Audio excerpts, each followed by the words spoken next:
Hello everyone. इस कहानी में हमारी फीमेल लीड का नाम हाना है, जो कि एक स्वीट और इनोसेंट सी गर्ल है। इसके साथ साथ वो एक ज़बरदस्त शेफ है और बेकिंग में वो कमाल महारत रखती है। वो अपने घर पर ही डिफरेंट आइटम्स प्रिपेयर करती है और उसके बाद एक करीब की ही बहुत ही रिप्यूटेबल बेकरी में जाकर डिलीवरी करती है एनोनिमसली। वहाँ के सारे वर्कर्स उसको देखने के लिए दीवाने हैं। उन्हें आज तक नहीं पता कि उनकी यहाँ पर सबसे ज्यादा बिकने वाली आइटम कौन सा शेफ बनाता है। और फिर यहाँ की एक सीनियर वर्कर उनके पूछने पर बताती है कि इस लड़की को आज तक किसी ने भी नहीं देखा। अगर इसको कोई जानता है तो वो सिर्फ हमारा ऑनर है। और वो ऑनर थे हाना के मास्टर और उसके अंकल के नाई। उनकी बेकरी का नाम ला सेवर था और वो बहुत ज्यादा फेमस थी।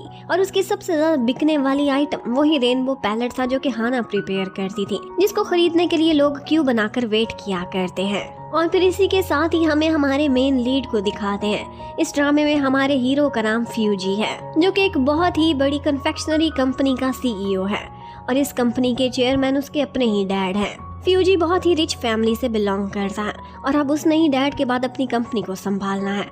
लेकिन उसके साथ एक इशू है और वो ये है कि अगर उसका किसी ह्यूमन के साथ फिजिकल इंटरेक्शन हो जाए तो इसकी वजह से उसे एक साइकोलॉजिकल इशू स्टार्ट हो जाता है। और आज भी कुछ ऐसा ही होता है। उसने एक जबरदस्त सी प्रेजेंटेशन प्रिपेयर की हुई थी, सब कुछ बिल्कुल स्मूथली जा रहा था, लेकिन उसका हाथ एक एम्प्लॉय के हाथ से टच हो जाता है और बस उसके बाद उसकी हालत बिगड़ जाती है। उसको वही शॉक की कंडीशन में जाना पड़ता है और उसे सारा कुछ बीच में छोड़कर वहाँ से जाना पड़ता है। फ्यूजी बचपन से ऐसा नहीं था, उसका ये इशू किसी ट्रॉमा की वजह से ट्रिगर हुआ था। और इसके साथ ही वो जर्मोफोबिक भी बहुत ज्यादा है। उसकी शर्ट पर अगर एक भी स्टेन लग जाए तो वो तुरंत ही शर्ट चेंज करता है, इसलिए उसने अपने बैग में पूरा एक सेट रखा होता है। दूसरी तरफ हमें हाना को दिखाते हैं। इस टैलेंटेड गर्ल के साथ भी एक साइकोलॉजिकल इशू है और वो ये है कि इसे सोशल फोबिया है। वो लोगों के साथ आई कांटेक्ट नहीं कर पाती और एक दो दफा वो कॉम्पिटिशन्स में भी गई थी, वहाँ पर बहुत अच्छा परफॉर्म कर रही थी, लेकिन इन दी एंड उसे ऐसा लगता है कि हर कोई उसे घूर रहा है, उसे पता नहीं अजीब नजरों से देख रहा है। इसी वजह से वो सारा कंपटीशन हर चीज बीच में छोड़कर भाग गई थी। और बस यही वजह है कि इतनी टैलेंटेड होते हुए भी वो आज तक किसी बाहर बेकरी में काम नहीं करती, ना उसने खुद का बिजनेस स्टार्ट किया है, बल्कि वो एनोनिमसली अपने ही मास्टर की बेकरी में आइटम्स डिलीवर करती है और यहीं से ही अपना पैसा कमाती है। आज भी उसके अंकल के नाई जाते जाते उससे कहते हैं कि तुम्हारी बर्थडे आने वाली है और मैंने तुम्हारे लिए एक सरप्राइज रेडी किया है। तुम इस दुनिया से बाहर निकलो, बाहर की दुनिया को देखो। हम दोनों इकट्ठे जाएंगे और तुम्हारे फेवरेट रेस्टोरेंट पर डिनर करेंगे। उसके अंकल के नाई को उसकी बहुत फिक्र होती थी, क्योंकि बेचारी हाना का इस दुनिया में उसके अलावा और कोई भी नहीं था और वो भी बहुत बूढ़े हो चुके थे। वो सोचते थे कि इसको कोई अच्छा हमसफर मिल जाए, इसकी ये बीमारी खत्म हो जाए तो मैं सुकून से इस दुनिया से जा सकता हूँ। और इसी वजह से वो आज पास के ही एक बार में जाते हैं और वहाँ के एक लड़के जिसका नाम हिरोशी था उससे बात करते हैं कि क्या तुम मेरे रिकमेंड करने पर एक ब्लाइंड डेट पर जाओगे, और वो भी यस कर देता है। इनफैक्ट हाना का हिरोशी पर काफी अरसे से क्रश था। वो एक दफा उसको गाड़ी की टक्कर होने से बचाता है और बस उसकी नजरों में हीरो बन जाता है। उसने तो शायद हाना को देखा ही नहीं था, इग्नोर करके साइड पर चला गया था, लेकिन उस दिन से लेकर आज तक हाना का उस पर बहुत सीरियस किस्म का क्रश था। वो खुद तो जा नहीं सकती थी, लेकिन अंकल अक्सर उसे हिरोशी की सिंगिंग करती हुई वीडियोस को सेंड करते थे। अब इसके बाद हम एक और कैरेक्टर को दिखाते हैं, जो कि डॉक्टर आयरीन है। वो एक साइकेट्रिस्ट है और अक्सर ही फ्यूजी उसके पास जाता है अपने इशू को लेकर। साइकेट्रिस्ट होने के साथ साथ वो फ्यूजी की क्लास फेलो भी थी। पहले तो आयरीन का फ्यूजी पर क्रश हुआ करता था। वो उससे कहती है कि पहले जब मुझे तुम्हारी बीमारी का नहीं पता था तो मैं सोचती थी कि तुम्हारी हिम्मत कैसे हुई मुझे रिजेक्ट करने की, लेकिन बाद में समझ आया कि तुम्हारा यही साइकोलॉजिकल इशू है जिसकी वजह से तुमने मुझे रिजेक्ट करा था। अब उसके बाद वो उसे एक ग्रुप काउंसलिंग के लिए लेकर जाती है, जहाँ पर सारे लोग थे, डिफरेंट किस्म की थेरेपीज कर रहे थे और अपनी अपनी प्रॉब्लम सबके साथ शेयर कर रहे थे। यहाँ पर जब फ्यूजी की बारी आती है तो वो कोई ऐसी बात कह देता है कि सारे किए कराए पर उसने पानी फेर दिया था। बेचारी आयरीन की सारी मेहनत उस वक्त मिट्टी में मिल जाती है जब वो वहाँ पर मौजूद सारे लोगों को ऐसी बातें करके डिसअपॉइंट कर देता है और कहता है कि मुझे नहीं लगता कि हम में से किसी को भी इस चीज़ से कोई फर्क पड़ने वाला है। और बस वो सारे लोग रोने लगते हैं कि वाकई हमें भी यही लगता है। जबकि उधर फाइनली बर्थडे वाला दिन आ जाता है और हाना हिम्मत करती है। अच्छा सा रेडी तो हो नहीं पाती क्योंकि वो लोगों की नजरों में नहीं आना चाहती थी। सिंपल सी ड्रेसिंग करके उसी रेस्टोरेंट में पहुंच जाती है, लेकिन जाकर देखती है तो वहाँ पर उसके अंकल तो आए नहीं थे। वो इतनी सिंपल थी कि उसने जानबूझकर वेटर से मिलता जुलता ड्रेस पहन लिया था ताकि वो किसी को नजर ना आ सके, सबके बीच ब्लेंड हो जाए। थोड़ी देर इंतजार करती है और उसके बाद अंकल को फोन करती है। अंकल कहते हैं कि सॉरी, मैंने तुमसे झूठ बोला था, लेकिन मैं नहीं, यहाँ पर मेरी जगह हिरोशी आया हुआ है, जाओ उससे मिलो और बात करने की कोशिश करो, आखिर तुम कब तक सिंगल रहोगी। लेकिन हाना में कहाँ इतनी हिम्मत थी, वो तो किसी से नजरें भी नहीं मिला सकती थी। इतने ऑकवर्ड मोमेंट पर वो हिरोशी के सामने भी नहीं जाती, बल्कि साइड से होती हुई वहां से बाहर भाग जाती है। अब उसे अंकल की फिक्र हो रही थी कि मेरे इस रूड बिहेवियर की वजह से वो नाराज़ ना हो जाएं, तो जाती है उनकी बेकरी में, जहाँ पर देखती है कि वो उसके लिए एक केक प्रिपेयर किए हुए थे। और फिर उसके बाद वो जैसे उनको तलाश करती है तो पता चलता है कि वो पास ही गिरे हुए हैं, उन्हें हार्ट अटैक हुआ था और उसके बाद अब वो इस दुनिया में रहे ही नहीं। हाना बेचारी का इस दुनिया में सिर्फ एक ही रिश्ता था और वही उसके सोर्स ऑफ इनकम भी बने हुए थे, और अब वो इस दुनिया से जा चुके थे। उधर फ्यूजी की लाइफ भी कुछ अच्छी नहीं जा रही थी। उसके डैड उस पर बहुत चिल्लाते हैं, गुस्सा करते हैं, कहते हैं कि आखिर तुम खुद को कंट्रोल क्यों नहीं करते, तुम मेरी कंपनी कैसे संभालोगे अगर तुम एक प्रेजेंटेशन भी ढंग से नहीं दे पाए। लेकिन फ्यूजी का कहना था कि मेरे आइडियाज़ तो कमाल के थे, ये आप भी जानते हैं। और इसके बाद उसके डैड उसे एक टास्क दे देते हैं, और वो ये था कि हम ला सेवर बेकरी को एक्वायर कर रहे हैं। उसके ऑनर के जाने के बाद मुझे उसे ढंग से चला कर दिखाओ। अगर तुमने वहाँ का बिजनेस अच्छे से रन कर लिया तो फिर मैं तुम्हें एक और चांस दे सकता हूँ। उधर हाना बेचारी काफ़ी परेशान थी।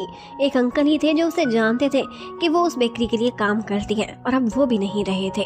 वो कैसे पैसे कमाएगी, कैसे उस बेकरी में अपना काम कंटिन्यू कर सकती है। उसे अंकल की बहुत यादें भी आती हैं। अपनी मॉम के इस दुनिया में जाने के बाद कोई भी ऐसा नहीं था जिससे वो नजरें मिला सकती थी। आई कांटेक्ट तो वो अंकल से भी नहीं कर पाती थी, लेकिन वो उसे समझते थे और उसकी सपोर्ट बने हुए थे। और अब उनकी बेकरी तो बिक चुकी थी, एक बड़ी कंपनी ने एक्वायर कर ली थी। उनकी अपनी पॉलिसीज थी, वो अपने ढंग से चलेंगे। और सबसे पहले तो फ्यूजी आते ही एक अननोन बेकर से लिए हुए आइटम्स के कॉन्ट्रैक्ट को कैंसिल कर देता है और कहता है कि मैं ऐसी चीज़ को अलाउ नहीं कर सकता जो कोई अननोन बनाता है, ये मेरी कंपनी की पॉलिसीज के खिलाफ है। हाना बेचारी कब तक सरवाइव कर सकती थी, उसे उस बेकरी में आना ही पड़ता है। बेकिंग के अलावा तो वो कुछ जानती भी नहीं थी। वो उस कंपनी में आती है गॉगल्स लगाकर, और उसके बाद वहाँ पर एक आदमी उससे पूछ ही लेता है कि क्या तुम यहाँ पर इंटरव्यू देने के लिए आई हो, हमें कुछ स्टाफ चाहिए, और वो यस कर देती है। अब उसके बाद किसी न किसी तरह से वो फ्यूजी के सामने जाकर बैठी हुई थी। वो उससे बहुत पूछते हैं तुम्हारा एक्सपीरियंस क्या है। ये सब तो एक सीक्रेट था, वो बता भी नहीं पाती। लेकिन फ्यूजी भी इस टाइम पर स्ट्रगल से गुजर रहा था, उसकी स्ट्रगल को समझ सकता था। वो उसके क्लोज आकर उसे बताना चाहती थी कि मुझे सोशोफोबिया है, लेकिन उसको तो कांटेक्ट का फोबिया था। वो उसे खुद के क्लोज ही नहीं आने दे रहा था। दोनों के अपने अपने प्रॉब्लम्स थे। लेकिन इन दी एंड उसे बेकिंग से रिलेटेड उसकी साइकोलॉजी काफ़ी पसंद आती है, और वो उसे एक चांस देने का फैसला करता है। कहता है ठीक है, तुम यहाँ पर काम कर सकती हो। हाना बेचारी जो पहले घर से बाहर भी नहीं निकलती थी, अब इतने लोगों के बीच काम करेगी। लेकिन फिर भी उसे हिम्मत तो जुटानी थी। नजरें तो वो आज तक किसी से मिला ही नहीं सकी थी।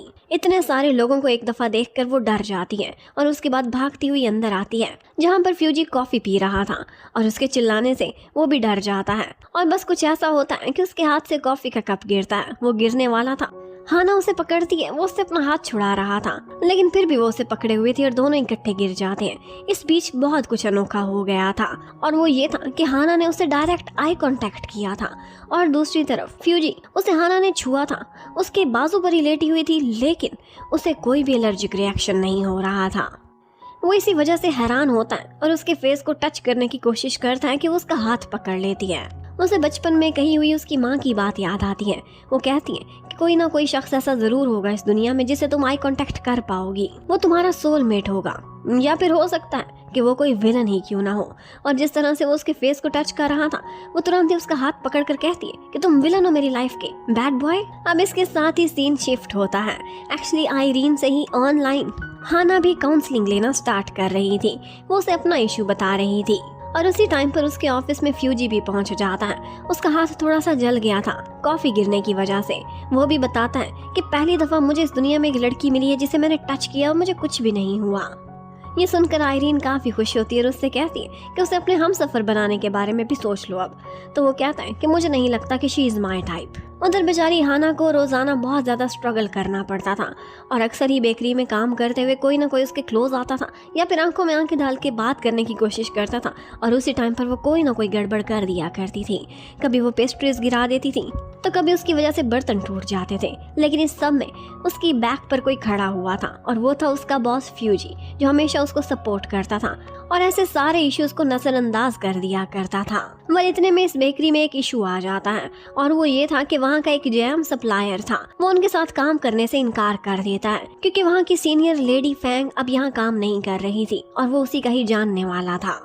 उस सप्लायर को ऐसा लगा था कि जैसे नए बॉस ने आकर अपनी नई पॉलिसीज रखी हैं और फैंग को काम से निकाल दिया है। वो सोचता है कि ऐसे सीनियर्स को निकालना ये लोग डिजर्व नहीं करते और मैं अपनी ऑर्गेनिक प्रोडक्ट्स ऐसी कंपनी को नहीं दे सकता। इस प्रोडक्ट के बगैर उनकी बेकरी का भी गुजारा नहीं था, तो वो सोचता है कि क्यों ना उसे मनाने के लिए जाया जाए।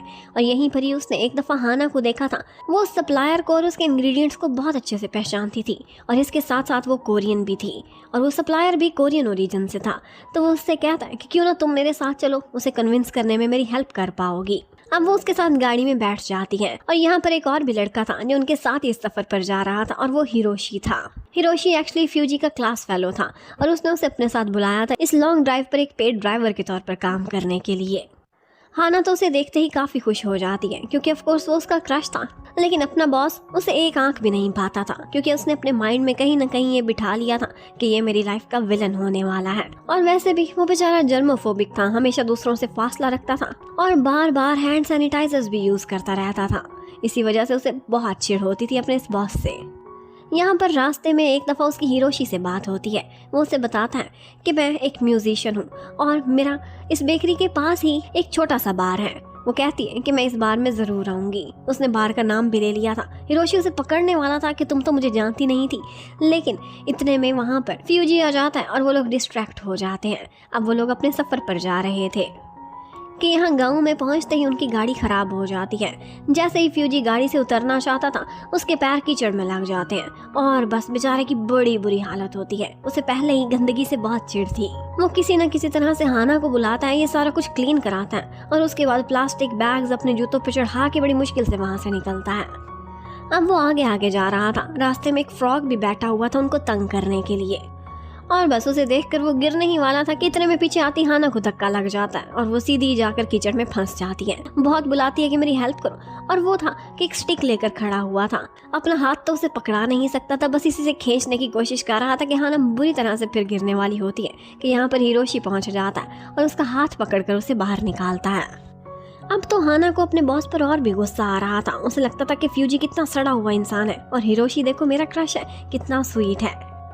अब इतने में वो लोग उसी सप्लायर के घर पहुंच चुके थे। उन्हें पता चलता है कि वो अपने फार्म्स पर गया हुआ है और उसे आने में थोड़ी देर हो जाएगी, इसलिए उसकी वाइफ ने उन्हें एक कमरा दे दिया था कि यहाँ पर आप लोग आराम से बैठकर रेस्ट कर सकते हैं। हिरोशी वहाँ से बाहर जाना चाहता था, लेकिन फ्यूजी उसे रोक लेता है और कहता है कि अगर हम दो यहाँ पर बच गए तो बहुत ऑकवर्ड लगेगा। अब एक दफ़ा मौका मिलता है और हाना जाकर हिरोशी के साथ बैठ जाती है। उससे बातें कर ही रही थी और उसे बताना भी चाहती थी कि कैसे मैं काफ़ी अरसे से तुम्हें जानती हूँ, लेकिन इतने में उसे एक कॉल आ जाती है और वो थी कि एक लड़की थी जो कि ड्रंक हो गई थी और उसके फ़ोन में इसी का नंबर था। अब उसने इमरजेंसी में इसी को बुलवाया था तो उसे वहाँ से जाना पड़ता है। वो एक टैक्सी बुलाता है और उनसे सॉरी करता हुआ वहाँ से निकल जाता है। अब फ्यूजी और हाना दोनों अकेले उस कमरे में रह गए थे।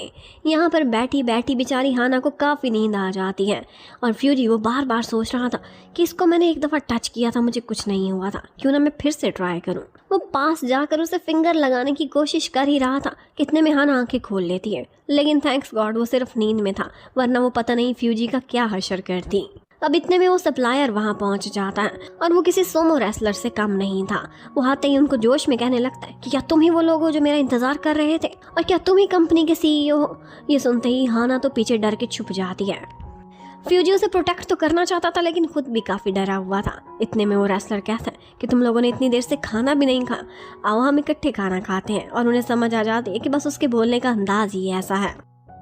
यहाँ पर बातों ही बातों में हाना को फ्यूजी के एक रूप के बारे में पता चलता है और वो ये था कि सब कहते थे कि उसे सीनियर वर्कर फैंग को इसने काम से निकाला है, लेकिन इनफैक्ट इसने उसे खुद रिटायरमेंट दी थी उसके मेडिकल इश्यूज़ की वजह से और उसके साथ साथ उसके मेडिकल बिल्स भी पे किए थे। जैसे ही उस सप्लायर को इस सारी रियलिटी के बारे में पता चला था तो उसका कॉन्सेप्ट ही चेंज हो गया था फ्यूजी के बारे में। वो उसे सॉरी करता है कि मैंने तुम्हें मिसअंडरस्टैंड किया था, और इसके साथ ही वो जो खाना पका रहा था उसका एक छींटा जाकर सीधा गिरता है फ्यूजी की शर्ट पर, और बस वो बौखला जाता है। वो तुरंत ही वहाँ से भागने की करता है और फिर वॉशरूम में जाकर हाना को मैसेज करता है कि जल्दी आओ, मेरे लिए एक शर्ट लेकर आओ। वो उसके बैग से एक शर्ट लेकर आती है तो कहता है ये तो पहले ही गंदी है, इस पर एक और ड्रॉप गिरा हुआ था, एक और लेकर आओ। और वो तो बस हैरान थी कि ये शर्टलेस खड़ा हुआ बार बार मेरे सामने दरवाजा खोल रहा है और पता नहीं क्यों नई नई शर्ट्स मंगवा रहा है। वो भी वहाँ से एक नया ट्रेडिशनल ड्रेस उठाती है और वही उसे पहना देती है। अब उनकी डीलिंग उस सप्लायर के साथ तो पक्की हो गई थी, तो वो उनको हॉट स्प्रिंग बाथ भी ऑफर करता है और वो दोनों अपने अपने स्प्रिंग में जाकर बाथ ले रहे थे। यहाँ पर हाना एक गाना गाती है जो कि दीवार के पीछे से फ्यूजी सुन लेता है। उसे ये गाना बहुत पसंद आया था। वो दोनों एक दूसरे से यहाँ पर बातें करने लगते हैं और हाना कहती है कि जैसे उस सीनियर वर्कर फैंग का एक सीक्रेट था, इसी तरह से सारों का कोई ना कोई सीक्रेट होता है। और वाकई सीक्रेट तो फ्यूजी का भी था कि वो किसी से फिजिकल कांटेक्ट नहीं कर सकता, और सीक्रेट तो हाना का भी था कि वो किसी से आई कांटेक्ट नहीं कर सकती। तो बस यहाँ पर हाना की बातों से इम्प्रेस होने के बाद उसने एक फैसला किया था, और वो ये था कि वो उस एनोनिमस बेकर के साथ कॉन्ट्रैक्ट रीन्यू करेगा, और इसी बारे में वो उसे ईमेल भी कर देता है। और ये ईमेल तुरंत ही हाना के पास पहुंचती है, जिसे देखकर वो बहुत खुश हो गई थी। उसने सोचा था कि मैं फ्यूजी को जितना बुरा सोचती थी वो उतना बुरा है नहीं।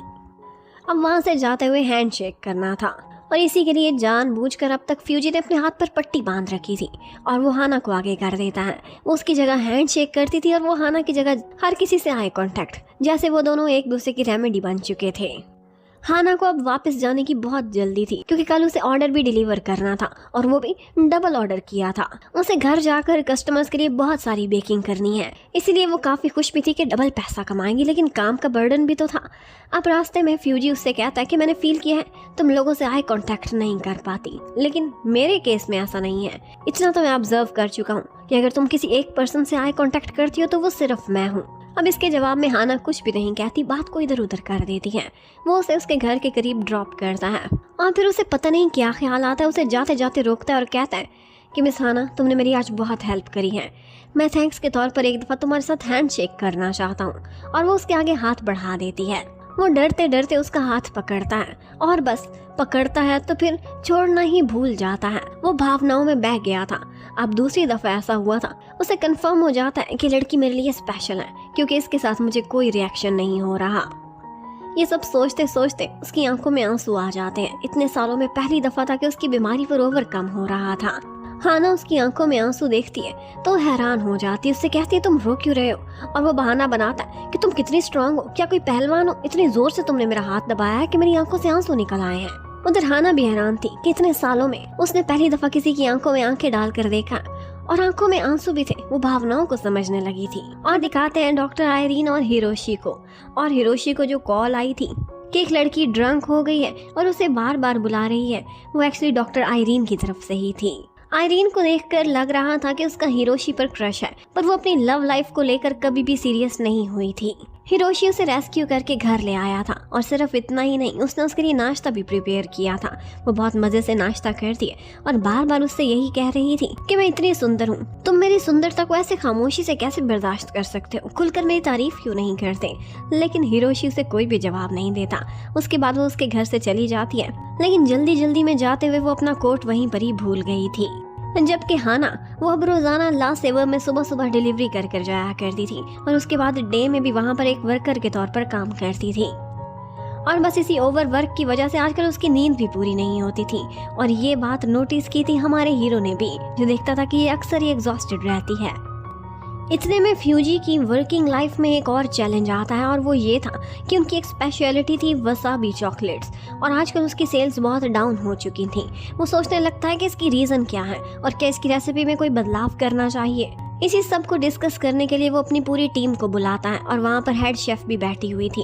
वो उससे पूछता है, लेकिन हेड शेफ का कहना था कि मास्टर ने जिस तरह से ये रेसिपी बनाई थी वो परफेक्ट थी, इसमें किसी भी तरह की चेंजिंग्स की कोई ज़रूरत नहीं, और अगर फिर भी सेल्स टारगेट मीट नहीं होता तो हमें इस प्रोडक्ट को प्रिपेयर करना ही बंद कर देना चाहिए। ये सुनते ही हाना को बहुत डर लगता है। वो नहीं चाहती थी कि उसके मास्टर की बनाई हुई कोई भी रेसिपी इस तरह से ख़त्म कर दी जाए। वो बहुत हिम्मत करती है कि लोगों के बीच बोल सके और अपने आइडियाज़ को एक्सप्लेन कर सके, पर हिम्मत तो जुटा ही नहीं पाई थी। अब यही बात वो डॉक्टर आयरीन से भी काउंसलिंग के बीच डिस्कस करती है। वो हमेशा अपना फेस कवर करके हेलमेट पहनकर उससे बात किया करती थी। आयरीन उससे यही कहती है कि तुमने फील किया कि तुम सबके बीच बोलो, ये भी एक पॉजिटिव स्टेप है। अगली दफा इससे थोड़ी ज्यादा हिम्मत जुटाओगी तो शायद तुम बोल भी पाओ। उधर फ्यूजी ने उसी वसाबी चॉकलेट से रिलेटेड उस एनोनिमस शेफ से कुछ मशवरा लिया था, और वो एनोनिमस शेफ तो हाना ही थी। वो उसे जवाब भी देती है और साथ ही साथ ऑफर भी देती है कि मैं चेंजिंग करके एक नई रेसिपी भी दूंगी और ये डिश बना कर भी भेजूंगी। उसमें इसने अपने आइडियाज ऐड करके कुछ थोड़ी बहुत चेंजिंग्स की थी, जिसके बाद इसका टेस्ट परफेक्ट हो गया था। अब नेक्स्ट डे जब वो डिलीवरी करने के लिए आती है तो ना सिर्फ वो चॉकलेट छोड़कर जाती है बल्कि उसकी रेसिपी भी। और ये रिसीव करने के लिए फ्यूजी खुद बेताबी से इंतजार कर रहा था। वो उठाता है और उसके बाद अपने सारे वर्कर्स को टेस्ट कराता है। हेड शेफ भी जैसे ही ये टेस्ट करती है तो तारीफ किए बगैर नहीं रह पाती। कहती है कि मैं हार गई, वाकई में गलत थी, ये टेस्ट में उससे भी बेटर है जो कि पहले हमारे शेफ ने बनाई थी। हाना को अपनी तारीफ सुनकर बहुत खुशी होती है, लेकिन वो एनोनिमसली खामोशी से खड़ी रहती है। किसी को उसने नहीं बताया था कि ये उसकी रेसिपी है। आज बेकरी के सारे वर्कर्स ने सोचा था कि क्यों ना इकट्ठे पार्टी करने जाएं। वैसे भी हमें एक नई वर्कर ने ज्वाइन किया है तो उसको वेलकम ही कर लेते हैं। हाना नहीं जाना चाहती थी, लेकिन वो जबरदस्ती उसे पकड़कर अपने साथ ही ले जाते हैं। और ये वही बार था जहाँ पर हिरोशी काम करता था। यहाँ पर सारे लोग बहुत इंजॉय कर रहे थे। हाना तो बस चुपचाप अपना मुंह नीचे किए एक साइड पर बैठी हुई थी। सारे लोग गाना गाते और उसके बाद हाना से भी फरमाइश करते कि तुम भी कुछ गाओ। उसे आयरीन की बात याद आती है कि तुम्हें दोबारा से कोशिश करनी चाहिए, तो वो हिम्मत करती है और माइक पकड़कर खड़ी हो जाती है। एक दो लाइंस उसने सिंग की थी, लेकिन उसके बाद ही जैसे ही उसकी नजर दूसरों के फेसेस पर पड़ती है तो बस उसकी जिंदगी तो अपसाइड डाउन ही हो गई थी। उसे लग रहा था कि शायद वो यहीं पर ही कोलैप्स कर जाएगी या फिर बहुत शर्मिंदा होगी। लेकिन इतने में उसके सामने फ्यूजी उसे आवाज देता है और वो उससे नजरें मिला लेती है। उसे देखते ही एक दफा तो उसने अपनी नर्वसनेस पर काबू कर लिया था। वो उसके अलावा और किसी से नजरें नहीं मिलाती और फ्यूजी इस मौके पर आगे आता है, उसे एक तरह से एग्जिट करने का रास्ता देता है, फेस सेविंग कराता है और खुद बाकी लोगों को अनाउंस करने लगता है कि मेरे पास एक बहुत ही स्पेशल न्यूज़ है और वो ये है कि आज की ड्रिंक्स मैं पे करूंगा। वो सारे लोग यही खुशी मनाने लग जाते हैं और हाना को तो भूल ही गए थे, जो कि ये सुनते ही वहाँ से भाग चुकी थी। अब पेमेंट करते ही वो तुरंत हाना के पीछे पीछे जाता है। उस वक्त बारिश हो रही थी और हाना बस रोती हुई भीगती हुई भागी जा रही थी। वो उसके पीछे आता है और कहता है कि मेरी अम्ब्रेला बहुत बड़ी है, तुम चाहो तो इसमें समा सकती हो मेरे साथ। वो तो रोए जा रही थी और एडमिट भी नहीं कर रही थी कि मैं रो रही हूँ। कहती है कि बारिश की वजह से मेरी आंखों में पानी चला गया है। लेकिन अब की बार फ्यूजी उससे कहता है कि मैं समझ सकता हूँ तुम्हारे साथ क्या प्रॉब्लम है, तुम किसी से आई कांटेक्ट नहीं कर सकती सिवाय मेरे, और मेरे साथ भी कोई प्रॉब्लम है, वो ये है कि मैं किसी को टच नहीं कर सकता सिवाय तुम्हारे। ये कहते हुए उसका हाथ पकड़ता है और उसको अम्ब्रेला देता हुआ वहां से जा रहा था। कहता है कि मैं तुम्हें भीगते हुए नहीं देख सकता। लेकिन थोड़ी ही देर बाद उसका जर्मोफोबिया उसकी भावनाओं पर हावी हो जाता है। मुड़कर आता है, कहता है सॉरी मैं खुद को भीगते हुए नहीं देख सकता। उससे अम्ब्रेला छीनता है और बस वहां से भागने की करता है। हाना भी उसके पीछे पीछे भाग रही थी और वो दोनों बेकरी में दोबारा पहुंच चुके थे। वहां जाते ही वो सबसे पहले तो अपनी शर्ट चेंज करता है और उसके बाद हाना से कहता है कि तुम मेरे पीछे क्यों आई, क्या तुम्हें मेरी परवाह हो रही थी? वो कहती है हाँ, तुमने भी तो मेरी परवाह की थी, मेरे पीछे पीछे आए थे। उन दोनों ने अपनी अपनी बीमारी एक दूसरे से एडमिट की थी। वो एक दूसरे के साथ बहुत ईजी फील करते थे क्योंकि दोनों के साथ कोई ना कोई प्रॉब्लम था जिसकी वजह से वो एक दूसरे को अंडरस्टैंड कर सकते थे। हाना कहती है कि मेरी एक ही विश है कि जैसे मैं तुम्हारे साथ आई कांटेक्ट कर सकती, इसी तरह से कॉन्फिडेंस से मैं उससे मिल सकूं जिससे मैं प्यार करती हूँ। ये सुनते ही एक दफा तो फ्यूजी का दिल डूबने लगता है। वो उससे पूछता है कि क्या वाकई तुम किसी को लाइक करती हो? वो कहती है हाँ, वन साइडेड लव है। अब वो उसे एक ऑफर देता है और कहता है कि हम दोनों एक दूसरे की हेल्प कर सकते हैं। शायद गॉड ने हमें एक रीजन की वजह से मिलाया है, वो ये है कि हम एक दूसरे की भावनाओं को समझकर एक दूसरे को प्रैक्टिस करा सकते हैं और इस तरह से हम बाकी की दुनिया के साथ और इजी वे से मिल सकेंगे। हाना भी ये बात मान जाती है और वो दोनों इकट्ठे प्रैक्टिस करने का फैसला करते हैं। यहाँ पर पहले जाकर वो दोनों हैंड शेक करते हैं और उसके बाद फ्यूजी आगे बढ़ता है और उसे हक कर लेता है। हाना को फीलिंग आती है कि उसने इतने सालों बाद किसी को हक किया है, जबकि फ्यूजी के साथ भी यही हाल था। उसके एक फैमिली मेंबर की डेथ हो गई थी, उसके बाद से उसने आज तक किसी को भी हक नहीं किया था। उसे वही फीलिंग आने लगती है और दोनों की आंखों में आंसू आ जाते हैं। एक दूसरे की लाइफ में आने की वजह से उनकी लाइफ बहुत अच्छे से पॉजिटिव वे में चेंज हो रही थी। और इसके साथ ही हमें चेयरमैन को दिखाते हैं। फ्यूजी जितना ही काइंड हार्टेड था, उसके डैड उतने ही प्रैक्टिकल थे। उन्होंने देखा था कि फ्यूजी ने बहुत अच्छे से लास्ट सेवर को संभाल लिया है, लेकिन वो कहते कि ये बहुत छोटी चीज है हमारे लिए, और हमारे लिए असल गोल बहुत बड़े हैं। हमने पूरे देश के कन्वीनियंस स्टोर्स पर अपनी चॉकलेट्स लॉन्च करनी है। इसके लिए हमें बहुत सारी रेसिपीज खरीदनी होंगी और जैसे ही हम ये सारा कुछ अचीव करेंगे, ला सेवर को तो हम क्लोज कर देंगे, लिक्विडेट कर देंगे। हमें सिर्फ इसकी रेसिपीज चाहिए। बेचारा फ्यूजी इतनी मेहनत कर रहा था, लेकिन उसे पता नहीं था कि उसके डैड के इस तरह के आइडियाज हैं। अब एक तरफ तो वो प्रैक्टिस किया करता था हाना के साथ और दूसरी तरफ वो ग्रुप काउंसलिंग भी लिया करता था आयरीन के कहने पर। जबकि हाना को एक दफा हिरोशी की तरफ से कॉल आती है। हिरोशी को तो नहीं पता था कि ये हाना है। वो उससे कहता है कि मुझे एक दफा मास्टर केनाई ने आपको रिकमेंड किया था, आपका वेट मैं करता रहा था, आप आई नहीं थी, लेकिन उस रेस्टोरेंट में अपना कोट जरूर छोड़ गई थी, वो आपको वापस लौटाना चाहता हूँ, क्या हम दोबारा मिल सकते हैं? वो उसे यस करती है और संडे को 12 PM वो दोनों एक जगह मिलने का फैसला करते हैं। ये सुनते ही हाना कभी तो एकदम परेशान हो जाती थी कि मैं उसे कैसे नजरें मिलाऊंगी, और कभी बहुत खुश होती थी कि फाइनली वो हिरोशी को मिलने जा रही है। अब फ्यूजी ने एक दफा फिर से हाना को बुलाया था। कहता है कि क्यों ना हम लोग फिर से प्रैक्टिस करें। जबरदस्त से रेस्टोरेंट में जाते हैं, वहाँ पर पब्लिक के बीच बैठकर कैसे खाना खाया जाता है प्रैक्टिस करते हैं। ये रेस्टोरेंट वही था जहाँ पर हिरोशी ने उसे मिलने के लिए बुलाया था, तो वो तुरंत ही यस कर देती है। गॉगल्स लगाकर वहाँ बैठी हुई थी। फ्यूजी उससे कहने लगता है कि क्या तुम मेरे साथ कंफर्टेबल नहीं फील कर रही? मैं दुनिया में वो वाहिद शख्स हूँ जिसकी तुम आंखों में आंखें डालकर उसे देख सकती हो। लेकिन वो भी उसे कहती है कि तुम्हारी आंखों में देखना कौन चाहता है। तो वो उससे बोलता है कि तुम ये इमेजिन करो कि तुम उसके साथ बैठी हो जिससे तुम प्यार करती हो। और फिर बस वो अपने गॉगल्स उतारती है और उसी में ही हिरोशी को ही देखने लगती है। वो उसे इतने प्यार से देख रही थी कि फ्यूजी के तो पसीने ही छूट जाते हैं। वो नर्वस फील करता है, उसकी हार्ट बीट तेज हो जाती है। वो एक्सक्यूज करता हुआ भागता हुआ जाता है और ऐसे में उसने 2 दफा जाकर अपनी शर्ट चेंज की थी क्योंकि उसे पसीना आ रहा था। वो हर टाइम अपना सूटकेस शर्ट से भरा हुआ अपने साथ रेडी रखा करता था। लेकिन यहाँ पर एक गड़बड़ी हो जाती है। उसे ये नहीं पता था किसी रेस्टोरेंट में उसके डैड भी एक बिजनेस मीटिंग के लिए आए हुए हैं। वो यहाँ पर उसका इंट्रोडक्शन अपने एक बिजनेस पार्टनर से कराते हैं और वो अपना हाथ आगे बढ़ाता है। ये देखते ही फ्यूजी तो नर्वस हो जाता है, पर हाना उसकी रेस्क्यू के लिए आगे बढ़ती है। उसके असिस्टेंट के तौर पर उस आदमी के साथ हैंडशेक कर लेती है। इसकी वजह से उसके डैड को तो बहुत बुरा लगा था, लेकिन एक दफा तो फेस सेविंग हो ही गई थी। बस इन दी एंड उनकी डेट तो रुइन हो गई थी। वो दोनों उठते हैं और कार में बैठकर आराम से बर्गर खाने लगते हैं। हाना उससे कहती कि काश तुम्हारी जगह मेरा क्रश होता, वो तुम्हारी तरह अनहैंडसम या रूड नहीं होगा और तुमसे ज्यादा फ्रेग्रेंट भी होगा। इसके जवाब में फ्यूजी उससे कहता है, माना मुझसे ज्यादा हैंडसम हो सकता है और ये भी मानता हूँ कि वो बहुत काइंड होगा, लेकिन मुझसे ज्यादा फ्रेग्रेंट वो नहीं हो सकता, किसी सूरत नहीं। वाकई फ्यूजी जिस तरह से बार बार अपनी शर्ट्स चेंज करता था, उससे ज्यादा फ्रेग्रेंट हिरोशी हो ही नहीं सकता था। इतने में उसके फेस पर कुछ लग जाता है और हाना आगे बढ़कर उसका फेस क्लीन करती है और बस यहीं पर उसकी धड़कनें तेज हुई थी और दोबारा से उसे पसीने छूटने लगे थे। वो उसे एक्सक्यूज करता है और फिर से जाकर डिग्गी से अपनी शर्ट निकालता है और चेंज करने लगता है। अब इसके बाद वो सीधा जाता है आयरीन के पास और उसे बताता है कि आजकल मेरी लाइफ में क्या हो रहा है। आयरीन उससे कहती कि ये तो तुम्हारे लिए बिल्कुल एक रोमांटिक लव स्टोरी चल रही है। देखो, तुम लोग रेस्टोरेंट से भागे और कार में बैठकर तुमने बर्गर खाए, वाओ इट्स सो फैंसी।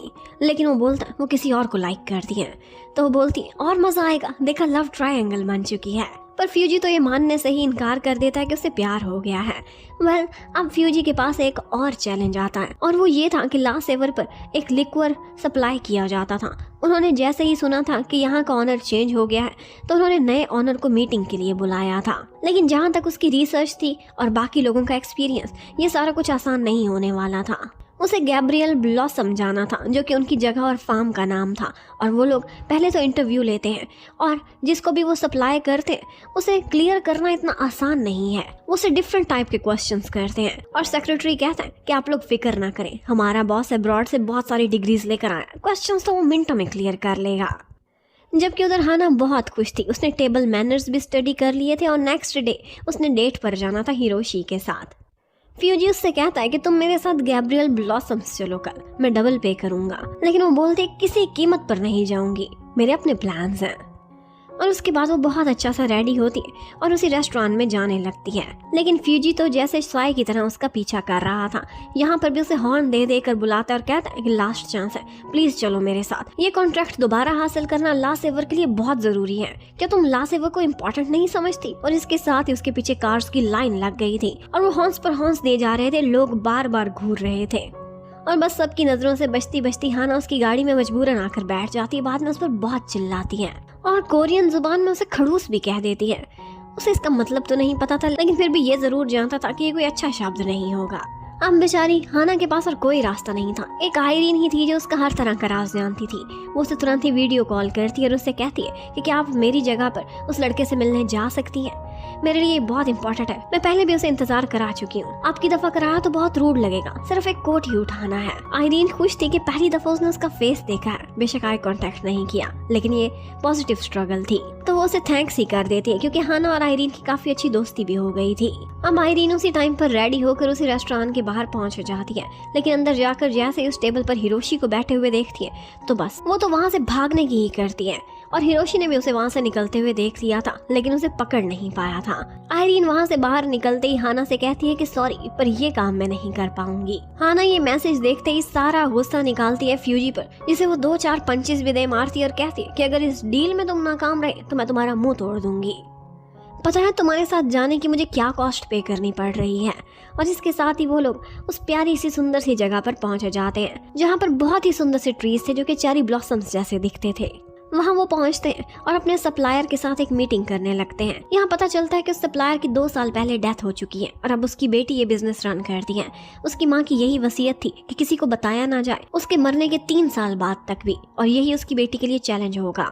अगर किसी ने भी उनकी क्वालिटी में डिफरेंस फील कर लिया तो इसका मतलब है कि वो नाकाम है, और अगर नहीं किया तो फिर वो कामयाब रहेगी। यहाँ पर हाना जब उससे बात करती है तो उससे कहती है कि मैंने फील किया है आपने रेसिपी में थोड़ी सी चेंजिंग्स की हैं, लेकिन आपका अरोमा में थोड़ा सा डिफरेंस है। लेकिन सच बताऊं तो ये रेसिपी जो आपने बदलाव की है ये आपकी मॉम से भी ज़्यादा ब्रिलियंट होने वाली है। ये सुनते ही उसे तसल्ली हो जाती है, किसी ने उसकी तारीफ की थी और इसी मामूली सी चेंजिंग्स को भी परख लिया था। वो कहती है कि मैं तुम्हारी फ़ैन हो गई हूँ। हाना की वजह से इस मीटिंग में बहुत ही पॉजिटिव चेंज आया था, और वो सप्लायर वहाँ से जाते जाते पहले उनसे एक क्वेश्चन भी करती है और कहती है कि क्या तुम्हें सीक्रेट इंग्रेडिएंट का पता है कि कौन सी ट्री से लिया गया है। अब ये क्वेश्चन काफी डिफिकल्ट था और टेस्ट को ना पहचानने वाले फ्यूजी के लिए तो ये नामुमकिन ही था। यहाँ वो हाना को आगे कर देता है और हाना कहती है कि एप्रिकॉट है। ये सुनते ही वो सप्लायर बहुत खुश हो जाती है और उससे कहती है कि मैंने आप लोगों को पास कर दिया। फ्यूजी भी बहुत खुश होता है, हाना के साथ आने से उसे बहुत फायदा हो गया था। यहाँ पर वो दोनों ही ट्रीज के नीचे खड़े हुए थे कि एक पेटल आता है और हाना के सिर पर गिरता है। वो बहुत प्यार से वो पेटल को रिमूव करता है। अब इसके बाद वो जैसे ही वापस जा रहे थे तो सारे रास्ते हाना उसे बहुत बुरा भला कहती है और कहती है कि डील तो तुम्हें मिल गई, लेकिन मेरी लव लाइफ तुम्हारी वजह से एक मैस बन चुकी है। फ्यूजी उससे कहता है कि बेशक तुम लोगों से नजरें नहीं मिला पाती, लेकिन तुम्हें जिस तरह से अपनी ट्रू फीलिंग्स को एक्सप्रेस करना आता है ये तुम्हारी एक स्किल है जो कि गॉड गिफ्टेड है, और तुम अपनी फीलिंग्स को उसके सामने भी अच्छे से एक्सप्रेस कर पाओगी जिससे तुम प्यार करती हो। और इसके साथ ही वो उसे ये भी कहता है कि बेशक मैं तुम्हें बहुत रूड और खड़ूस लगता हूँ, लेकिन तुम्हें इतना भी बता दूं कि जिससे तुम प्यार करती हो उसे तुमने अभी सिर्फ दूर से देखा है। जब तुम करीब जाकर देखोगी तो हो सकता है कि मैं तुम्हें उससे ज्यादा बेहतर लगूं।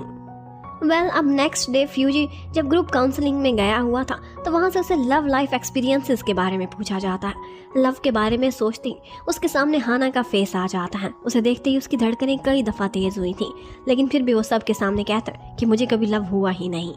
हाना ने अब हिरोशी को लेकर एक और प्लान किया था। वो एक जगह फेंसिंग करने के लिए जाती थी जहाँ पर हिरोशी भी आता था। उसने कई दफ़ा उसके साथ गेम खेली थी और अब की दफ़ा भी वो ऐसा ही करती है।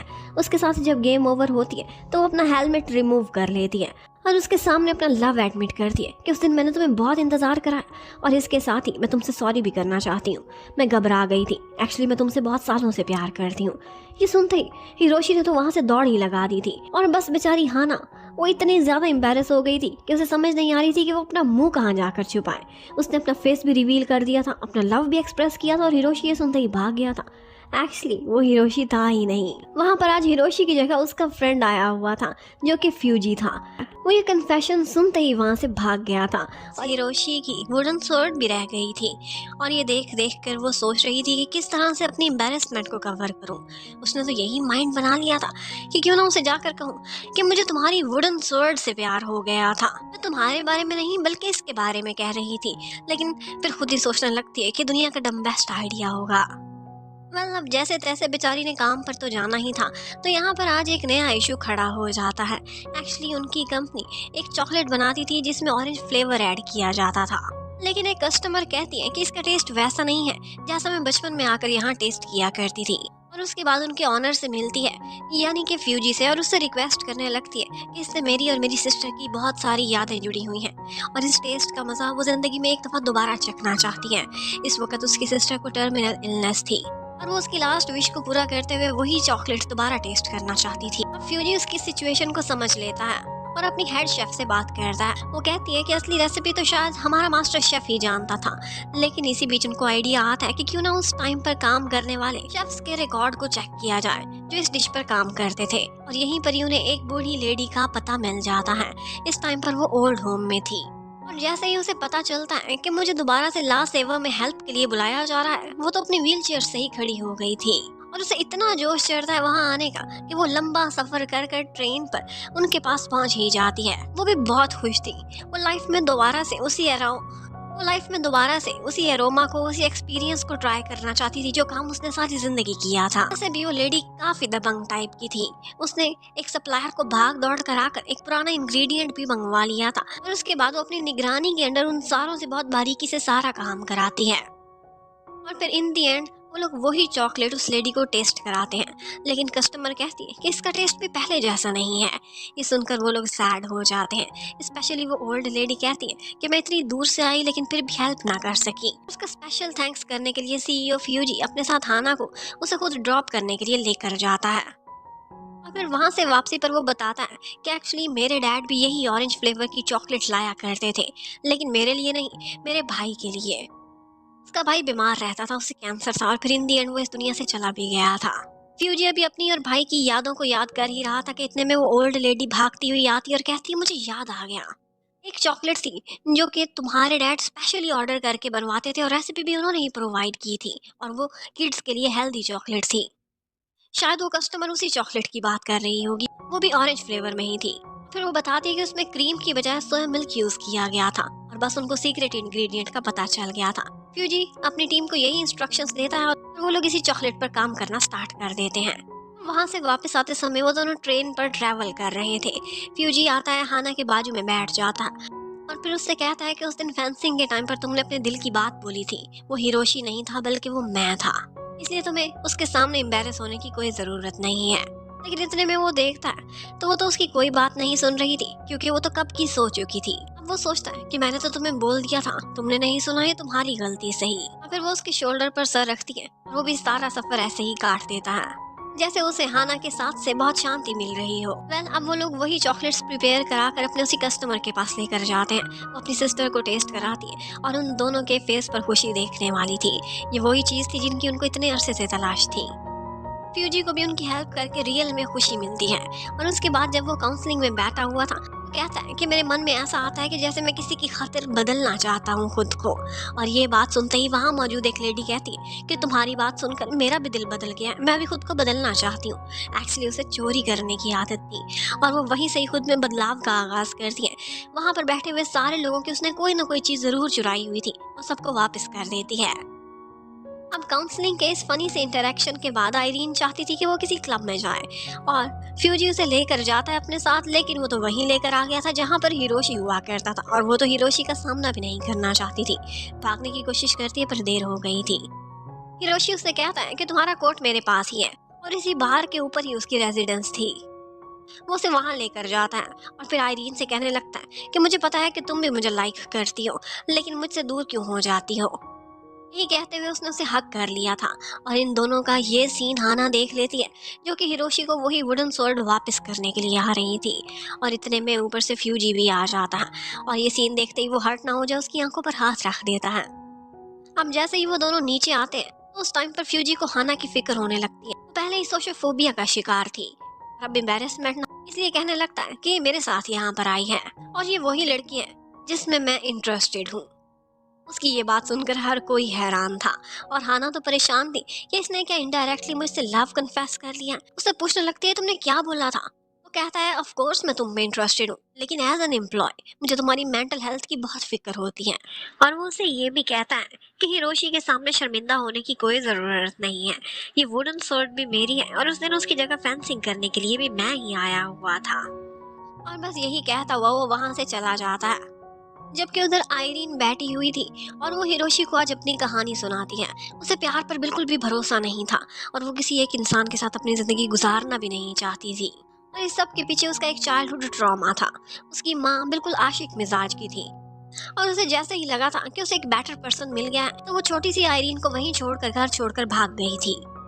बस इसी वजह से उसे प्यार से ही नफरत हो गई थी और वो कहती है कि चाहे तुम जितनी भी कोशिश कर लो हिरोशी, मैं तुम्हारी नहीं हो सकती, क्योंकि मैंने अपनी लाइफ में प्यार या शादी को कोई जगह नहीं देनी। यही मैंने अपनी जिंदगी से सीखा है। हिरोशी को ये सुनकर काफी दुख होता है। उससे कहता है कि फिर आज तुम मेरे बार में क्यों आई थी। वो बोलती है ये कोइंसिडेंस था। तो फिर वो भी कहने लगता है कि हो सकता है कि लाइफ में कोई और कोइंसिडेंस हो और हम बार बार मिलते रहें। अब नेक्स्ट डे फ्यूजी अपने स्टाफ को कहता है कि आप सारे लोग रेडी हो जाओ, क्योंकि हम लोग एक वेकेशन पर जा रहे हैं और वहाँ पर हमने एक वाइनरी में कुछ डिटेल्स को भी स्टडी करना है, एक नई रेसिपी बनाने के लिए।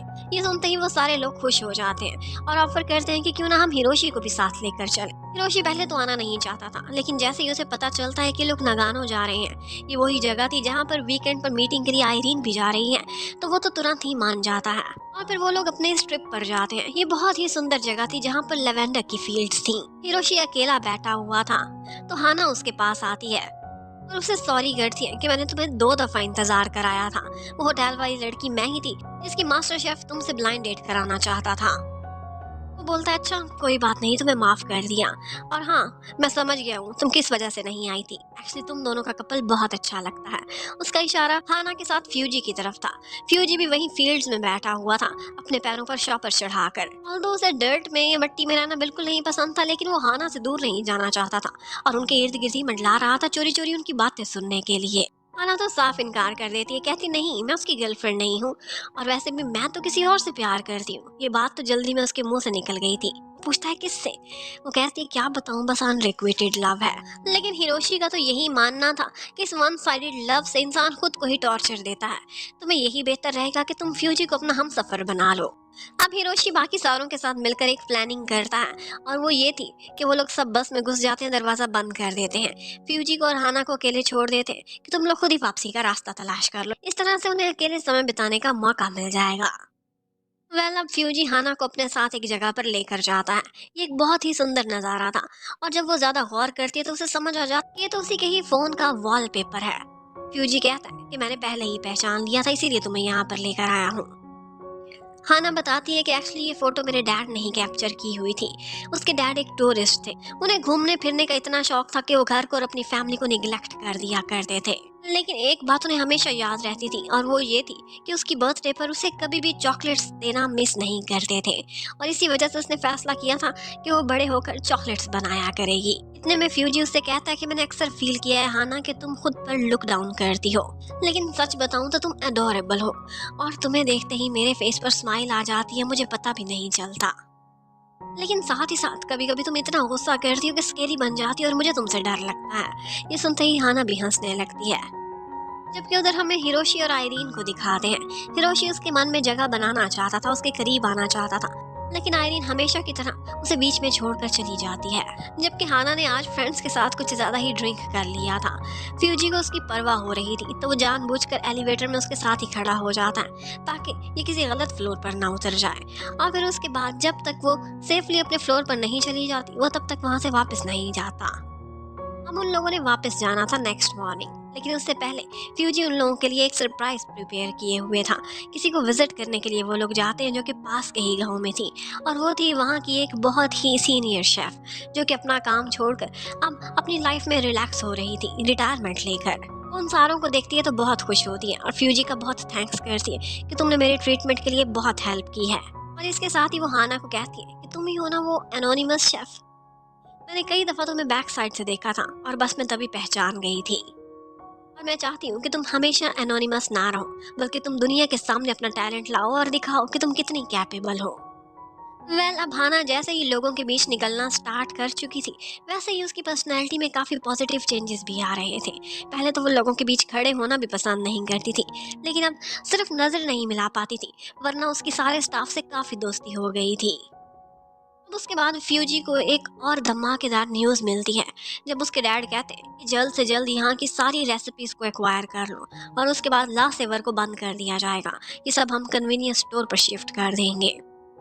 लेकिन फ्यूजी कहता है ऐसे ना कहें डैड, इससे बहुत लोगों की यादें जुड़ी हुई हैं और जो इस शॉप का और इस बेकरी का मज़ा है वो इस तरह से कन्वीनियंस स्टोर पर नहीं रहेगा। लेकिन उसके डैड एक बिजनेसमैन थे, वो नहीं मानते। जबकि उधर आयरीन को जैसे ही पता चला था हाना और फ्यूजी के बारे और साथ ही साथ हिरोशी एक लव ट्रायंगल बनी हुई थी, तो वो उससे कहती है कि शायद मैं अब इस काबिल नहीं रही कि तुम्हारी काउंसलिंग कर सकूं। उसने उसकी साइकेट्रिस्ट होने से इनकार कर दिया था और इसके साथ ही इस बारे में बात करने के लिए हाना पहुंच जाती है हिरोशी के पास। देखती है तो वो भी आयरीन की वजह से काफ़ी ज़्यादा डिप्रेस्ड था और उसने ड्रिंक किया हुआ था।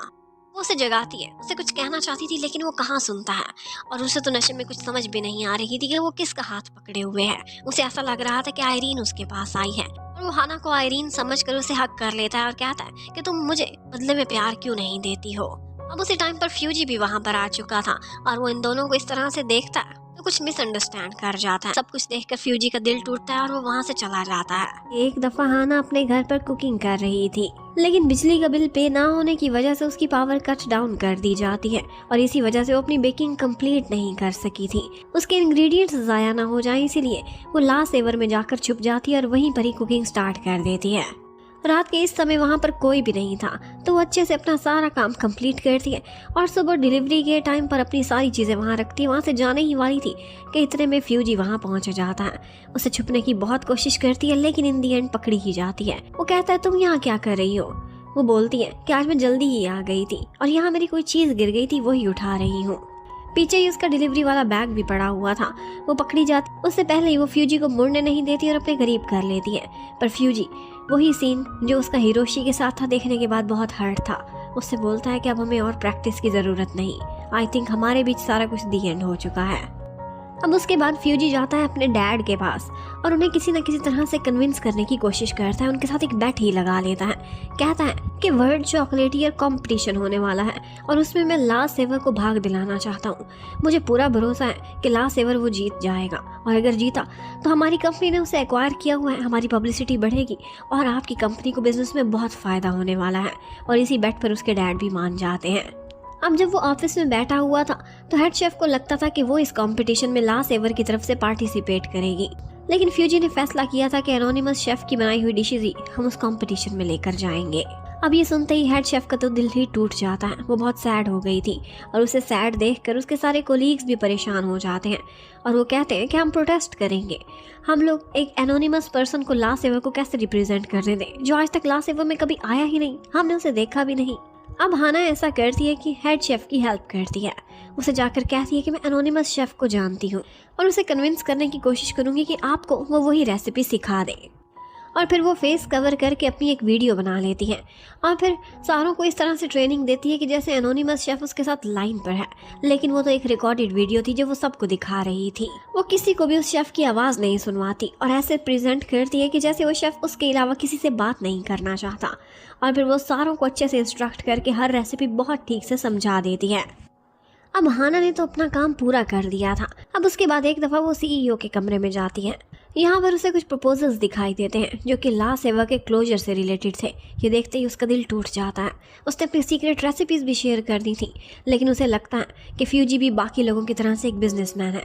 उससे वो रेसिपीज़ चुराने के बाद अब वो लास्ट सेवा को बंद करने वाला है। वो बहुत हर्ट हो जाती है, जबकि उसी समय एक बहुत बड़ा बदलाव आ चुका था। फ्यूजी का सेक्रेटरी जिसका नाम तकाशी था और वो उसका कज़न भी था, वो बताता है कि इस टाइम पर हाना का नेटवर्क किसी भी कॉल पर कनेक्टेड नहीं था। मैंने चेक करके देखा, इसका मतलब है कि वो एक रिकॉर्डेड वीडियो थी या फिर वो सिर्फ एक नाटक था। हाना खुद ही वो एनोनिमस शेफ है और आप लोगों को इंस्ट्रक्ट कर रही थी। ये सुनते ही वो सारे हैरान रह जाते हैं। वो सब शॉक में थे, दूसरी तरफ हाना भी। वो जैसे ही निकलती है तो वो लोग उसे घूर घूर कर देख रहे थे और बस यहीं पर उसका सोशोफोबिया फिर से बाहर निकल आता है। वो सब कुछ छोड़ती हुई वहाँ से भागने लगती है। फ्यूजी उसके पीछे पीछे आता है, उससे कहता है तुमने मुझे क्यों नहीं बताया कि तुम ही वो एनोनिमस शेफ हो। लेकिन वो रो रही थी और कह रही थी कि फ्यूजी तुम भी बाकी सब जैसे निकले, तुम लास्ट सेवक को बंद करने वाले हो हमारी रेसिपीज चुराने के बाद। और बस यही कहती हुई वो वहाँ से चली जाती है, जबकि तकाशी पीछे से आता है और फ्यूजी को कहने लगता है कि कोई बात नहीं, जाने दो, इसकी रेसिपी तो आ चुकी है, हमें अब इसकी ज़रूरत भी नहीं है। लेकिन फ्यूजी ने हाना को जाते जाते ये बता दिया था कि लास्ट सेवर को ना बंद करने का सिर्फ एक ही रास्ता है और वो ये है कि हम ये कॉम्पिटिशन जीते। और उधर हेड शेफ, उसका दिल भी पिघल जाता है हाना की सिंसेरिटी को देखकर। उसने फैसला किया था वो फ्यूजी के सामने आकर कहती है कि मैंने बहुत कोशिश की है, लेकिन रेसिपी मालूम होने के बाद भी कुछ मिसिंग है। मैं वैसी चॉकलेट नहीं क्रिएट कर पा रही जैसी हाना करती थी, इसलिए मेरी जगह उसी को इस कंपटीशन में जाना चाहिए। उधर हाना ने वहाँ से जाने का एक दफा तो फैसला कर ही लिया था। वो जाते जाते अपना रिजाइन भी दे जाती है और साथ में एक लेटर भी लिखती है फ्यूजी के नाम पर, और बाकी कोलीग्स को भी उसमें थैंक्स करती है। बताती है कि किस तरह से उसकी लाइफ एक स्ट्रगल से गुजरी हुई थी। वो एक बंद कमरे में जिंदगी गुजारती थी, लेकिन उन लोगों के साथ मिलकर उसे दुनिया में घुलना मिलना अब अच्छा लग रहा था। वो बदल रही थी।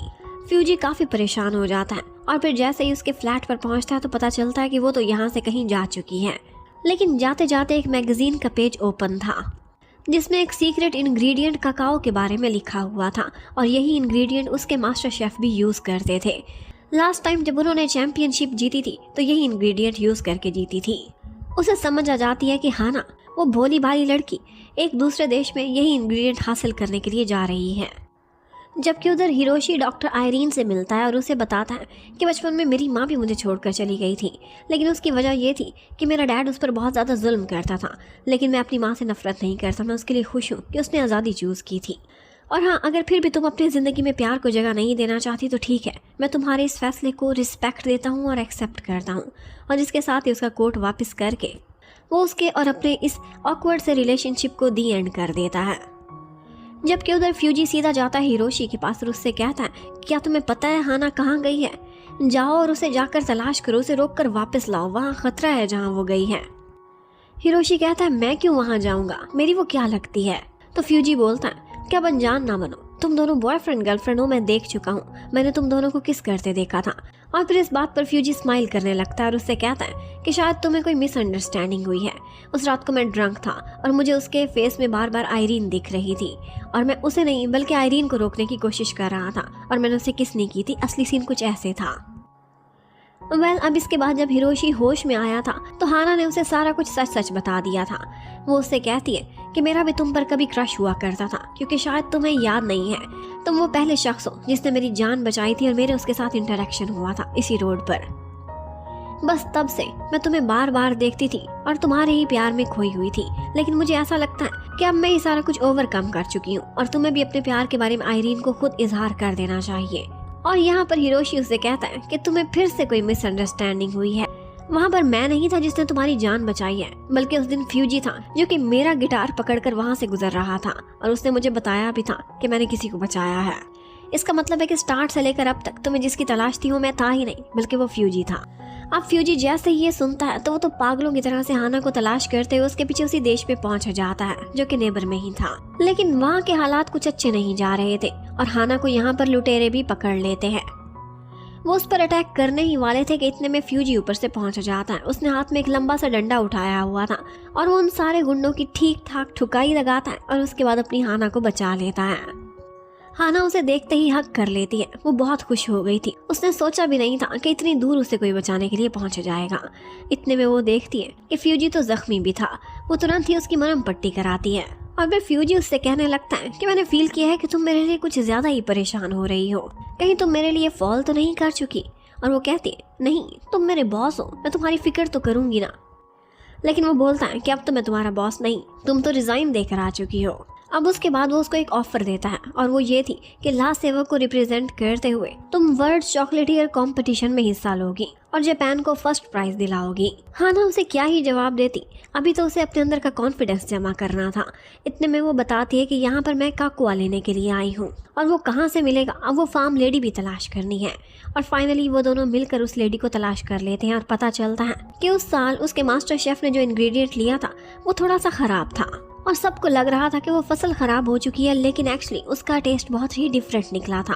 और इन दी एंड यही फील हुआ था कि गॉड की तरफ से एक डैमेज्ड गुड में ही विनर होने की एबिलिटी रखी हुई थी। और यही बात हाना एक इशारे के तौर पर समझ जाती है और कहती है कि मैं भी तो ऐसा पर्सन डैमेज्ड ही हूँ, तो मैंने फैसला किया है कि अब की बार मैं इस चैंपियनशिप में जाऊंगी, चाहे जो मर्जी हो जाए। और अब की दफा का सीक्रेट इंग्रेडिएंट मेरे अपने हाथ और मेरी रेसिपीज मेरा दिल होने वाले हैं। और इसके साथ ही वो फ्यूजी की प्रेजेंट की हुई ऑफर को एक्सेप्ट कर लेती है। फ्यूजी उसे थैंक्स करते हुए साथ ही सरंगाई भी बोल देता है, क्योंकि हाना कोरियन ओरिजिन से थी। वो उसे कहती है कि ये वर्ड्स इतने कैजुअल नहीं बोलते, ये फ्रेंड्स को तो बोल भी नहीं सकते। वो कहता है इसमें ऐसी कौन सी गलत बात है, मैं तुम्हारी केयर करता हूँ, मैं तुम्हें लाइक करता हूँ तो बोलूंगा ही सही। लेकिन वो उसे डांट कर चुप करा देती है कि तुम्हें कोरियन बिल्कुल भी नहीं आती। उधर दूसरी तरफ हमें दिखाते हैं कि फ्यूजी के डैड की तबीयत खराब हो गई थी। वो कोलैप्स करके हॉस्पिटल में एडमिट हो गए थे और कोमा में चले गए थे। फ्यूजी तुरंत ही वापस आता है और उसके बाद एक इमरजेंसी मीटिंग होल्ड करता है।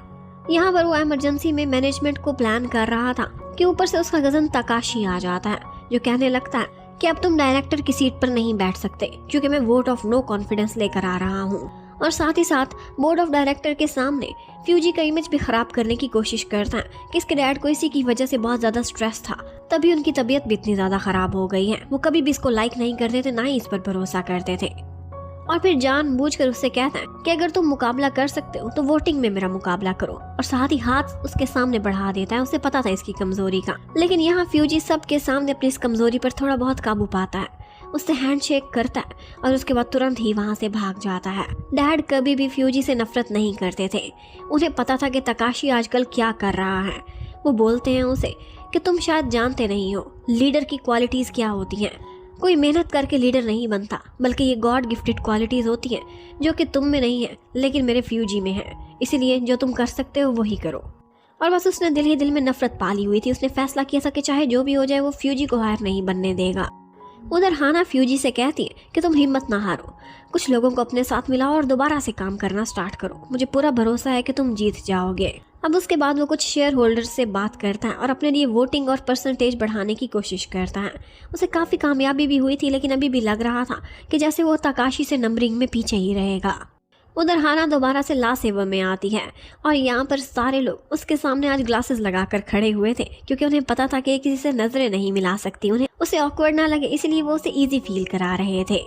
लेकिन फ्यूजी ने हाना से एक्सक्यूज कर लिया था। वो कहता है कि मैं आना तो बहुत चाहता हूँ, लेकिन शायद तुम्हारे कंपटीशन में आ नहीं पाऊंगा, क्योंकि वोटिंग वाली मीटिंग उसी दिन और उसी टाइम पर होनी है जिस टाइम पर तुम्हारा कंपटीशन है। अब उसके बाद हाना को बुलाया जाता है। वो जैसे ही लाइमलाइट में आती है तो बहुत डर जाती है। बस कांपते कांपते किसी तरह से अपनी सीट पर पहुंच ही जाती है और फिर उसकी सांस में सांस आई थी। इतने में जब वो कुकिंग कर रही थी तो उसे कुछ लोग आवाज़ें देते हैं। ये उसके अपने ही ला सेवा के कोलीग थे। वो जैसे ही देखती है तो सब ने अपने फेस के आगे फ्यूजी वाला मास्क लगाया हुआ था। वो सिर्फ फ्यूजी ही तो था जिसकी नज़रों में वो देख सकती थी और कॉन्फिडेंस फील कर सकती थी। दूसरी तरफ हमें फ्यूजी को दिखाते हैं। वो आज अपना सारा आइडिया और अपने फ्यूचर के सारे प्लान्स अपने शेयर होल्डर्स के सामने प्रेजेंट करता है और बताता है कि किस तरह से वो प्रॉफिट को एक साइड पर रखकर लोगों के दिल जीतना चाहता है और इस चॉकलेट के थ्रू वो सबको खुशियां बांटना चाहता है। उसकी बातें, उसके प्लान्स बिल्कुल वैसे ही थे जैसे उसके डैड ने बताया था। वो वाकई एक लीडर था और ये वो चीज थी जिसकी तकाशी में कमी थी, और यही बात शेयर होल्डर्स ने भी फील कर ली थी। यहाँ पर एक लेडी थी जिसके पास काफी ज्यादा शेयर्स थे और उसी का ही फैसला गेम चेंजिंग होने वाला था, और वो कोई और नहीं बल्कि उसी मास्टर शेफ की वाइफ थी। वो कहती है कि ला सेवर को मेरे हस्बैंड के फ्यूजी ने बहुत अच्छे से चलाया है और इसीलिए मैं इसके हक में वोट दूंगी। उधर हाना को जब स्टेज पर बुलाया जाता है कि अपनी रेसिपी के बारे में कुछ बताओ, तो बस वो तो नजरें ही नहीं उठा पा रही। उसे बहुत ज्यादा नर्वसनेस हो रही थी, लेकिन इतने में कोई उसे आवाज देता है और वो फ्यूजी था, जो कि अपनी मीटिंग की वोटिंग छोड़कर खुद वहां पहुंच गया था। और उससे कहता है कि तुम बस ऐसे ही फील करो कि जैसे मैं यहाँ पर हूँ और कोई भी नहीं। वो उसकी नजरों में देखती है और बहुत कुछ बोल देती है और बहुत ही अच्छा बोलती है। और फिर फाइनली हमें दिखाते हैं कि सारा कुछ बहुत अच्छा गया था। हाना ने वो कंपटीशन विन कर लिया था और उसके बाद वो भागती हुई जाती है और फ्यूजी को हग कर लेती है और जाती ही उससे कहती है आई लव यू, और वो भी उससे कहता है कि मैं सारंगाई का मतलब जानता हूँ और मैंने जब बोला था तो मेरा मतलब भी यही था। अब वो दोनों फाइनली एक कपल बन चुके थे और इसके साथ ही हमें ये भी पता चलता है कि फ्यूजी वोटिंग में जीत गया था और वोट ऑफ नो कॉन्फिडेंस उसके खिलाफ रिफ्यूज हो चुका था। हाना को काफ़ी अर्सा पहले ही पता चल गया था कि वो फ्यूजी से ही प्यार करती है, क्योंकि एक दफ़ा सेशन लेते हुए उसने आयरीन से पूछा था कि ये फ्यूजी ही क्यों है जिसकी आंखों में मैं देख सकती हूँ। वो बोलती है कि तुम्हें क्या फीलिंग आती है। वो कहती है कि मुझे कॉन्फिडेंस आता है, मुझे ऐसा लगता है कि यही वो पर्सन है कि जिसकी खुशी में मैं खुश होती हूँ और उसके उदास होने पर मैं भी सैड हो जाती हूँ। तो आयरीन ने उसे कहा था कंग्रेचुलेशंस, तुम्हें प्यार हो चुका है। और बस आज उसने अपने प्यार का इजहार भी कर दिया था। अब ये सारा कुछ करने के बाद फ्यूजी जाता है अपने कजन तकाशी के पास, जो कि अंधेरे में बैठा हुआ था। वो उससे कहता है कि मेरे और तुम्हारे डैड ने मिलकर इस कंपनी को फाउंड किया था, लेकिन मैंने नहीं सोचा था कि कभी भी हमें हालात इस डगर पर लेकर आ जाएंगे। मैंने तुम्हारे लिए कभी भी नेगेटिव नहीं सोचा था। तुम्हारी अपनी क्वालिटीज हैं और मुझे इस कंपनी को चलाने में तुम्हारा साथ चाहिए। मैं तुम्हें यहाँ से किक आउट नहीं करना चाहता। तकाशी भी अपनी हार मान चुका था, लेकिन फिर भी उससे कहता है कि क्या मैं हमेशा इसी तरह से तुम्हारा शैडो बनकर रहूँगा। तो फ्यूजी उससे कहता है कि अगर लाइट होगी तो ही शैडो बनेगा, लाइट और शैडो दोनों एक साथ होते हैं। अब उसके बाद वो अपने डैड के पास जाता है, उसके डैड को होश आ गया था और उसके बाद वो उससे कहते हैं कि मुझे हमेशा से तुम पर प्राउड था, लेकिन तुम्हारी तरबियत करने के लिए मुझे तुम पर सख्ती करना पड़ती थी। और वो अपनी लास्ट विश उसके सामने रखते हैं कि काश मैं तुम्हारा हाथ पकड़ के इस दुनिया से जा सकूं, तुम्हें एक दफ़ा छू सकूं। और उसके बाद फ्यूजी आगे बढ़ता है, अपने डैड का हाथ पकड़ लेता कि आखिरी विश पूरी हो गई थी। और उधर हमें दिखाते हैं कि ला सेवर भी अपनी पूरी शान और शौकत के साथ दोबारा से चल रही थी और अब वो पहले से भी ज़्यादा अर्निंग्स, प्रॉफिट और फेम कमा रही थी। और फिर फाइनली वो दिन आ जाता है जिसका सबको वेट था, और वो था फ्यूजी और हाना की शादी का दिन। और यही शादी अटेंड करने के लिए हिरोशी भी आया हुआ था। आयरीन भी उसके बाजू में आकर बैठ जाती है और उससे कहती है कि मैंने बहुत सोच कर देखा है और मुझे लगता है कि मुझे ज़िंदगी में प्यार को एक चांस देना ही चाहिए। और उसने हिरोशी का दिया हुआ गिफ्ट भी अपने हैंड बैग पर सजाया हुआ था। ये देखते ही हिरोशी उसका हाथ पकड़ लेता है। अब लगता है कि उनकी लाइफ में भी लव ब्लूम करने लगेगा। और फिर इतने में ग्रूम अपनी एंट्री करता है, उसके बाद ब्राइड को बुलाया जाता है। लेकिन हाना यहाँ पर आते आते एकदम से रुक जाती है। वो पहले ही सोशोफोबिया का शिकार थी और ऊपर से दुल्हन बनकर तो वो और भी नर्वस हो जाती है। फ्यूजी आगे बढ़ता है और उससे पूछता है कि क्या तुम ठीक हो। हाना कहती है मैं नहीं कर पाऊंगी। वो ऐसा करता है कि उसका हाथ पकड़ता है और बस वेडिंग में अंदर ले जाने की बजाय उसे भगाता हुआ अपने साथ बाहर लेकर चला जाता है। और बस वो दोनों इतनी दौड़ लगाते हैं कि वहाँ से बहुत दूर चले जाते हैं। उन दोनों को इस तरह से शादी से भागते हुए देखकर सारे के सारे मेहमान भी हंसते रह जाते हैं।